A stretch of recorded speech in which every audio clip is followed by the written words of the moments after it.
Finally, let's look at how to actually create your own classes. Classes in Python are created with class statements. Class statements superficially look a bit like function definitions. Instead of def, you have the reserved word class, and then you put the name to which the newly created class object will be assigned. Here, the name is Jack. And then following that in parentheses, rather than an argument list, we put simply an expression which returns a class. This becomes the parent of the new class we are creating. So here in the parentheses, we have an expression of a variable Kate, presumably referring to the Kate class. And then after the parentheses, the header ends with a colon, and what follows is a body of code. This body of code gets executed once when the class is created.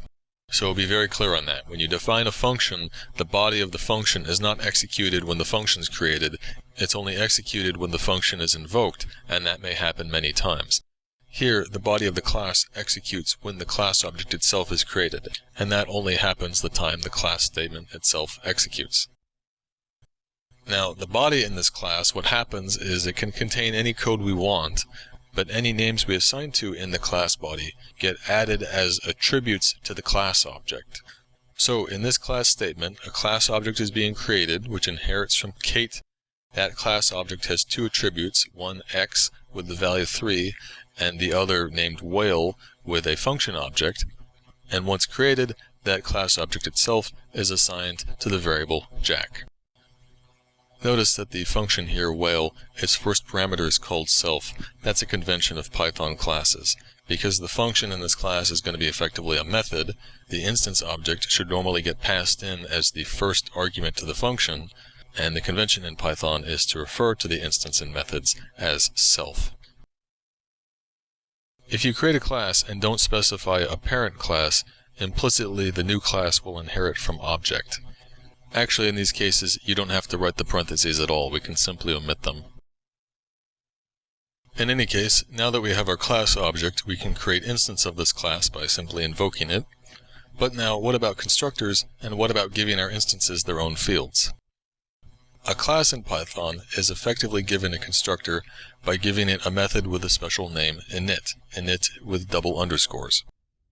When we create a new instance, Python will implicitly invoke this function as a method on the new instance. So now in this example, when we instantiate Jack, the new Jack object gets passed to self in the init function.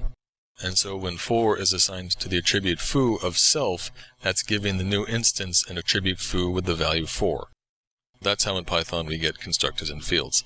The init function acts as the constructor, and in that constructor you can give the instance fields by assigning it attributes. Now, for many classes, we want the constructor to effectively be parameterized. We want to supply input when we create instances.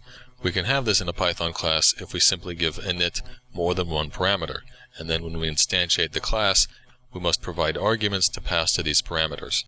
So here, when the init function has parameters a and b in addition to the first one, self, and we instantiate Jack with the arguments 8 and 4, well, per usual, the new Jack instance is passed to self, but 8 here is passed to A, and 4 is passed to B. So when we add A and B, we get 12, and so 12 is assigned to the attribute foo of the new Jack object. Now, in the parentheses where we specify the parent class, we can actually specify more than one because Python supports multiple inheritance. It's possible for a single class to have more than one direct parent. Here the class Aaron has two parents, Natalie and Jack, and notice they're separated by commas. The question this raises is how does it affect attribute searches, because attribute searches are the essence of the inheritance relationship in Python. Well, the rule for this turns out to be slightly complicated, so I'll give you just the brief version, which is that the search is done breadth first rather than depth. So in this example, the attribute search goes from Aaron to Natalie, and then to Jack, and then to the parent of Natalie, Simon, and then to the parent of Jack, Kate, before finally going to object there at the top of the hierarchy. The alternative to this search behavior is if Python were to do depth first rather than breadth first. In a depth first search, Python would check Natalie and all of its ancestors before it would even look at Jack and its ancestors. Actually, depth first is how Python did this search in earlier versions. In Python 3, however, it's always breadth first. And lastly, do note that it matters the order in which we write the classes in the parentheses. So here, because Natalie is listed before Jack, the attribute search checks Natalie before it checks Jack. Fortunately, in practice, multiple inheritance just isn't used all that often. One reason being that it's simply just kind of confusing. The other reason being that generally it's not all that useful. However, Python, unlike some other languages, does allow for multiple inheritance. Each file of Python source code is called a module. For every module which is run, the Python interpreter creates an object to represent that module, and as that module executes line by line, any names that get assigned at the top level of the module, that is, any assignment which is not inside a def statement or class statement in that module, those assigned names get added as attributes to the module object. So, once a module finishes executing, we're left with this module object that contains attributes for everything that was assigned in that module. This is how you can have multiple modules tied together. Within one module, if we want to invoke, say, a function defined in another, we just need to access it as an attribute from the module object representing that other module. Consider this example. Say we have two files of Python source code, one called april.py, the other called june.py. In the April module, two names get assigned to at the top level. First, a variable x is given the value 3, and then the def statement creates a function object which it assigns to the variable foo.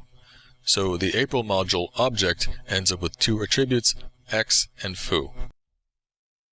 Over in the June module, we can access the April module by importing it with an import statement, which we'll explain more in detail later.